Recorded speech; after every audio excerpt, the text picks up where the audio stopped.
నమ్మిన వారు సంతోషంగా ఉంటారు. ఎలా ఉంటారు? చేతులే లేస్తలేదు, కళ్ళు లేవు, గుడ్డల్లో లేస్తే చాలా బాధగా ఉంటుంది కదా. ఇక్కడ జారిపోతాయి కాదు ప్రియ సహోదరి. ఫస్ట్ అది నేర్చుకు. నీ యొక్క అంగాల చేతనే దేవుడిని స్తుతించలేకపోతే పుట్ యువర్ హ్యాండ్స్ డౌన్. నువ్వేం స్తుతించగలుగుతావు? సో ఈ రోజు నుంచి దేవుడిని స్తుతించాలంటే kneel in the presence of the Lord. Learn to kneel. దేవుడి సన్నిధిలో మోకరించడం నేర్చుకో, చేతులు లేపడం నేర్చుకో, ఒక్కొక్కటి నేర్చుకో. అని నేర్చుకున్న కొద్దీ దేవుని యొక్క దీవెన, దేవుని యొక్క ముఖ కాంతి, దేవుని యొక్క వెలుగు నీ జీవితంలో నువ్వు చూడగలుగుతావు. నీ లోపల ఏదైతే వెళ్తుందో, what goes inside of you. మీరు చూడండి, మంచి ఆహారం తినండి, పుష్టికరమైన ఆహారం తినండి, మీ ముఖంలో ఆ గ్లో కనిపిస్తుంది, ఆ షైనింగ్ కనిపిస్తుంది. అదే ప్రియమైన దేవుని బిడ్డలారా, దేవుని యొక్క సన్నిధి మీ లోపలికి వెళ్తుంటే మీ జీవితం చుట్టూ మీరు వెలుగును చూడగలుగుతారు. You can see the light of Lord around everything what you possess. నువ్వు ఎక్కడికి వెళ్ళినా అక్కడ దేవుని వెలుగు నీ ఎంట వెంబడిస్తుంటది. నువ్వు ఏది చేసినా ఆ వెలుగు ద్వారా ఆ కార్యాలన్నీ పరిపూర్ణమవుతుంది. నువ్వు చిన్న చాయ్ దుకాణం పెట్టినావనుకో. నేను ఒక వ్యక్తిని చూశాను, డాలీ టీ స్టాల్ అంట. ఏ స్టాల్? డాలీ టీ స్టాల్ అని పెట్టిన ఈ వ్యక్తి ఆయన చాలా ట్రిక్కీగా ఆ గ్లాసులు ఇలా అని అందుకుంటాడు, ఇలా అని ఇస్తాడు, చాలా మ్యాజిక్గా చేస్తుంటాడు. కొద్దిగా లాంగ్ హెయిర్ ఉంటుంది, మరి మనిషి చూస్తే పుల్లలాగా ఉంటాడు. మా షామినికి ఆయనకు తేడా లేదనుకో. Praise the Lord. అలా అంటే మీరేదో హ్యాండ్సమ్గా ఉన్నారని అనుకోకండి. Praise the Lord. చాలా సంతోషం సామిని, ఇంకా నువ్వు పాటలు మర్చిపోలే, పాడుతున్నావు. దేవుడు నేను దీవించును గాక. కాబట్టి ఈ వ్యక్తి యొక్క ఇలా ఇలా చేసి ఆ టీ అమ్మడం వల్ల టీ కూడా చాలా టేస్ట్ ఉంటుంది. డాలీ టీ స్టాల్ అంటే చాలా ఫేమస్.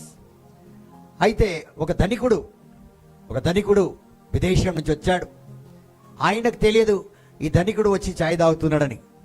ఆ ధనికుడు కూడా ఆయన అని ఇచ్చిండు. మళ్ళీ టక్ అని ఇలా తీసుకున్నాడు. ఇలా టక్ అని టీ అందిస్తే ఆయన స్టైల్ చూసుకొని ఆశ్చర్యపోయాడు. ఆయనకు చాలా బాగా అనిపించింది. ఆయన టీ తాగాడు, చాలా బాగా అనిపించింది, సంతోషపడ్డాడు. అయితే ఈ టీ అమ్మిన వాడిని అడిగాడు, నా ఇంట వస్తావా? నీ ఎంట వస్తే నాకేం సార్, నేను ఇక్కడ ఇంత డబ్బులు సంపాదిస్తాను. ఆయనకు తెలియదు ఆయన మల్టీ మిలియన్ అని తెలియదు. ఆయన తలెచ్చుకుంటే ఒక క్షణంలో ఇలా సంతకం పెట్టి ఇట్లా ఫోన్ పట్టుకున్నాను అనుకో, ఈయన మిలియనియర్ చేయొచ్చు, ఈ డాలీ టీ స్టాల్ ఓనర్ని. ఆయనకు తెలియదు. లేదు సార్, ఇలాగ అన్నాడు, నేను ఇక్కడ చాలా ఆనందంగా ఉన్నాను, నాకు ఇలా టీ అమ్మడం ఐ ఫీల్ వెరీ జాయ్ఫుల్, ఈ లైఫ్ నాకు చాలా సంతోషం, డైలీ ప్రజలు నన్ను ఇంతమంది వస్తారు అని అంటే, దీనికంటే అధికంగా నిన్ను మనుషులు చూసే విధంగా నేను చేస్తానని అతను ఏమన్నానంటే, నేను ఫలానా అని ఆయన విజిటింగ్ కార్డ్ ఇచ్చాడు. ఆయన ఇప్పుడు దుబాయ్లో ఒక పెద్ద బిజినెస్ మ్యాన్. ఎవరు? Dolly tea stall. Praise the Lord. కాబట్టి ప్రియమైన దేవుని బిడ్డలారా, చిన్న టీ స్టాల్ నుండి ఈరోజు నేను చెప్తున్నాను కదా, ఆయన ఒక బంగారంది రౌండ్ బిల్ల వేస్తాడు ఇక్కడ, ఈ డాలీ టీ స్టాల్ అని. అందులో కూడా అదే ఉంటుంది, డాలీ టీ స్టాల్ అని. సో ఆ యొక్క ఇంత పెద్ద రింగ్ బిల్ల ఉంటుంది, 1 రూపీ కాయిన్ లాగా, దగ్గర 50 కాయిన్స్ కలిపితే అంత ఇంత లావు చైన్. ఆయన దగ్గర ఆయన గ్లాసెస్ దగ్గర ఇండియాది 25-30,000 ఉంటుంది. ఆ గ్లాసెస్ వేసుకొని ఈరోజు దుబాయ్లో ఒక పెద్ద బిజినెస్ మ్యాన్, ట్రేడింగ్ నడిపిస్తాడు ఆయన. మరి వెళ్ళి దుబాయ్కి ఎన్నో సంవత్సరం కాలే, not even 1.5 year is dealing with many businesses. ఒక్క వ్యక్తి. ఈ ప్రణాళికలు ఎవరి చేతిలో ఉన్నాయి?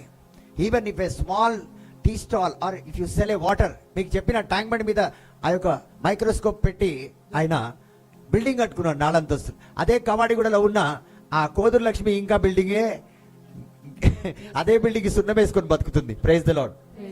సో ఆ రీతిగా దీవించబడతాం. ఇఫ్ గాడ్ విల్స్, దేవుడు తలయిస్తే ఎక్కడి నుంచో ఎక్కడికో తీసుకెళ్ళిపోతాడు. Praise the lord. ఎక్కడికి వెళ్ళినా పర్వాలే, కానీ దేవుని సన్నిధిలో ఉంటే నేను ఒకటంటాను, మీరు చిన్నగున్నా పెద్దగున్నా ఏ స్థితిలో ఉన్నా, you should have that peace of God. ధనం అక్కర్లేదు, అందం అక్కర్లేదు, ఆయుష్ అక్కర్లేదు, ఏది లేకపోయినా దేవుని యొక్క శాంతి మన దగ్గర ఉండాలి. అందుకే దేవుడు అంటాడు, what this world cannot give, I can give you that. ఆ శాంతిని నేను ఇస్తాను, నిత్య శాంతిని. ఎందుకంటాడంటే ఈ లోకంలో ఏది ఇచ్చినా నీకు శాంతి ఉండదు. కోట్లు ఐశ్వర్యవంతుడు, అందగాడు, అన్నీ ఉన్నా కూడా ప్రశాంతమైన ఆ వాతావరణం లేకపోతే ఆందోళన, వేదనతో మనం బాధపడుతుంటాం. ఈరోజు కోటేశ్వర్లు నిద్రపోలేరు. ఎన్నో విధాలుగా అన్ని కలిగి ఉన్న వాళ్ళు కూడా సుఖంగా లేరు. ఎందుకంటే వాళ్ళ దగ్గర దేవుడు లేడు, దేవుని యొక్క సన్నిధి లేదు. Praise the Lord. కొంతమంది అలా ఉన్నారు.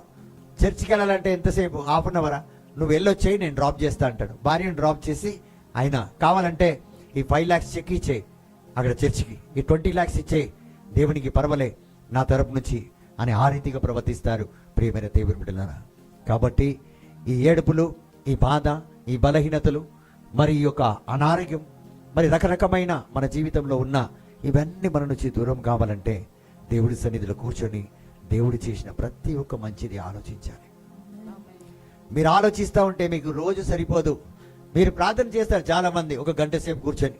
ఎవరిదైనా ఫోన్ కాల్ వస్తే వాళ్ళకు మరీ చెప్తారు, ఏమని, నేను ప్రేయర్లో ఉన్నాను అందుకే ఫోను. దేవుడు ఏమన్నాడు, ఒక స్త్రీతో నువ్వు వెళ్ళి తలుపేసుకొని ప్రార్థన చేయమన్నాడు. అంటే ఎవ్వరికి తెలియకూడదు. ఈడ వచ్చిన ఫోన్లన్నీ ఎక్కడక్క పొద్దున 10 గంటల నుంచి 11 గంటల దాకా ప్రేయర్లో ఉండే ఊరంతా చెప్పేస్తాం. ఇంకా నెక్స్ట్ డే ఆమె 9 నుంచి 10 గంటల దాకా ఫోన్ చేయదు. ఎందుకు చేయదు? ప్రేయర్లో ఉండే. చాలా సంతోషం ఆంజలినా సిస్టర్. ఇప్పుడు ఏమవుతుందంటే వాళ్ళ 9 నుంచి 10 ఫోన్ చేయదు. ఈమె ఎదురు చూస్తూ ఉంటుంది, 9 నుంచి 10 ఫోన్ రాలేదు. ఏమాక పొద్దుగల చేయలేదంటే నువ్వు 9 నుంచి 10 వరకు ప్రేయర్లో ఉంటావు కదా, మరి ఎప్పుడు ప్రేయర్లో ఉంటావో తెలియదు కదా, అందుకే ఫోను చెయ్యలేదు. ఏడబోతుంది. Praise the Lord. మరి ఇన్ని కళ్ళు ఉన్నాయి. Praise the lord.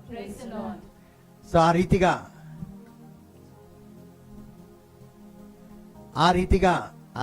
చూడండి. సో నెక్స్ట్ టైం ఇంకా ప్రేయర్లో ఉన్నామన్న మాట కూడా ఇతరులకు చెప్పాం. సో ఆ రీతిగా ప్రియమైన దేవుని బిడ్డలారా, నీ ప్రేయర్ ఏంటంటే నువ్వు ధ్యానించాలి. దేవుడు చేసింది దేవునికి అదే స్తుతి. When you think lord you blessed me so much.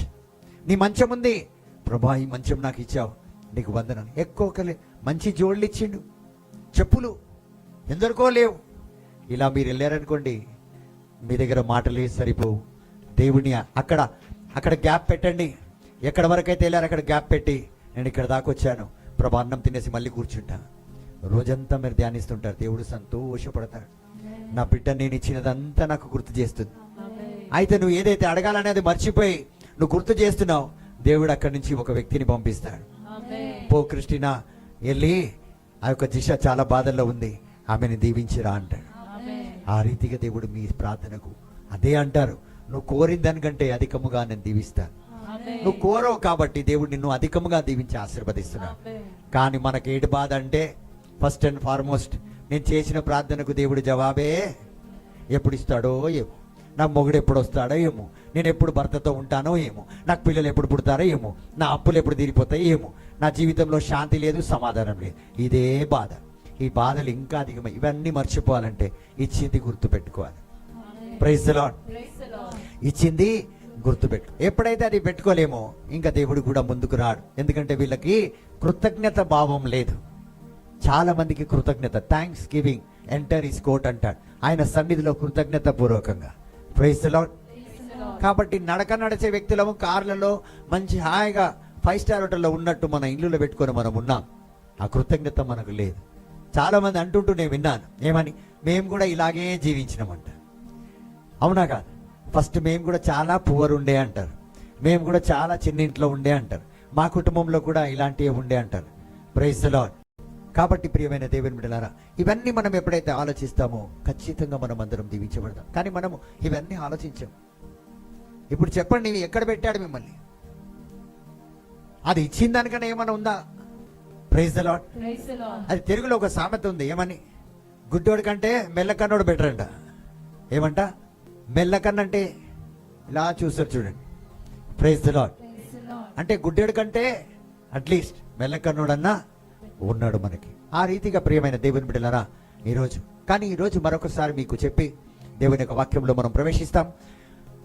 బంగారు భవిష్యత్తు దేవుడు మనకిస్తాడు, golden future. So whatever you are going through, దేని మధ్యలో మీరున్నారు, ఎలాంటి పరిస్థితిలో మీరున్నారు, ఇజ్రాయెల్ బిడ్డలాగా ఐగుప్తు నుంచి బయటికి వస్తున్నప్పుడు ముందు ఎర్ర సముద్రం, వెనుక ఫేరో సైన్యం మీ జీవితంలో ఉండొచ్చు. But even then God blessed, దేవుడు దీవించాడు. సో అది దేవుని ప్రణాళిక. ఇజ్రాయెల్ జీవితంలో దేవుని ప్రణాళిక. సో నువ్వు ఇజ్రాయిల్వి, నేను ఇజ్రాయిల్ని. నా జీవితంలో ఏది అడ్డొచ్చినా, ఎరికో గోడ వచ్చినా, ఎర్ర సముద్రం వచ్చినా, యొర్దాన్ నది వచ్చినా, ఏదొచ్చినా నా దేవుడు అందులో నుంచి నన్ను నడిపిస్తాడు, అందులో నుంచి నడిపిస్తాడు. దేవుడు ముందు ప్రవక్తల ద్వారా నేను మీకు బోధించి ఉన్నాను, సముద్రాలను చీల్చి నడిపించాడు. కానీ యేసయ్య భూమి మీదకి వచ్చిన తర్వాత సముద్రం మీద నడిచాడు, నీటి మీద నడిచాడు, నీటిని చీల్చి నడవలేదు. కాబట్టి మన జీవితంలో దేవుడు అదే శక్తిని మనకిస్తాడు. కష్టాల మధ్య నుంచి కాదు, కష్టాల చుట్టూ నుంచి కాదు, కష్టాల మీద నుంచి నడిచే విధంగా దీవించాడు. మీరు ఎప్పుడైతే ఈ రీతిగా దేవుడిని ధ్యానించి దేవుడిని స్తుతిస్తారో, you will walk over your difficulties. మీ వేదన మీద నడుస్తారు, మీ ఆర్థిక ఇబ్బందుల మీద నడుస్తారు, మీ బాధల మీద నడుస్తారు. అదే ప్రతిరోజు మీకు వాక్యం బోధిస్తున్నాడు. మీరు తేళ్లను, పాములను, అనేక శక్తులను మీ పాదాల కింద తొక్కుతారంటారు. You will walk over the serpents, you will walk over the scorpions అంటాడు. So when you have this faith, you will walk over every difficulties. ప్రతి ఒక్క వాటి మీద నడుచుకొని అదే సాక్షిగా మారుతారు. One day you will say, I have been in this problem but God brought me through. అందు నుంచి దేవుడు నన్ను బయటకు తీసుకొచ్చాడు. Every word what I have told, it will come to pass in your life. మీ జీవితంలో అది జరిగే తీరుతుంది. అది జరగాలంటే కృతజ్ఞత. గతాన్ని తలించుకో. దేవుడు దీవించిన ప్రతి ఒక్క వాటికి వందనమేసియా, మీకు స్తోత్రమేసియా. అది మనం ధ్యానిస్తే ఈ ముందున్న డిఫికల్టీస్, బాధలు, వేదన ఏది నీ జీవితంలో కనిపించదు.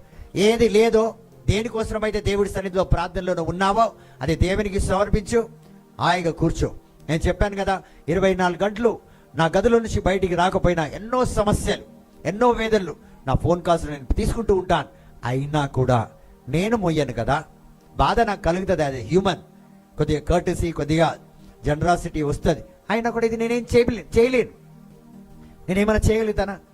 లేదు. నేను దేవుడిని అడగగలుగుతా అంతే. కానీ దీవించేవారెవరు? నా ప్రార్థన కంటే శక్తి ఎవరిది? దేవుడిది. So when we pray, this prayer is not so powerful, but the lord who blesses you and me is a powerful god. ఈ సందేశాలు మీకు నచ్చినట్లయితే దయచేసి లైక్ చేయండి, సబ్స్క్రైబ్ చేయండి, పక్కనే ఉన్న బెల్ బటన్ నొక్కండి. ఈ సందేశాలను షేర్ చేయమని ప్రభువు నామమున ప్రేమతో మీకు మనవి చేస్తున్నాం. Thank you.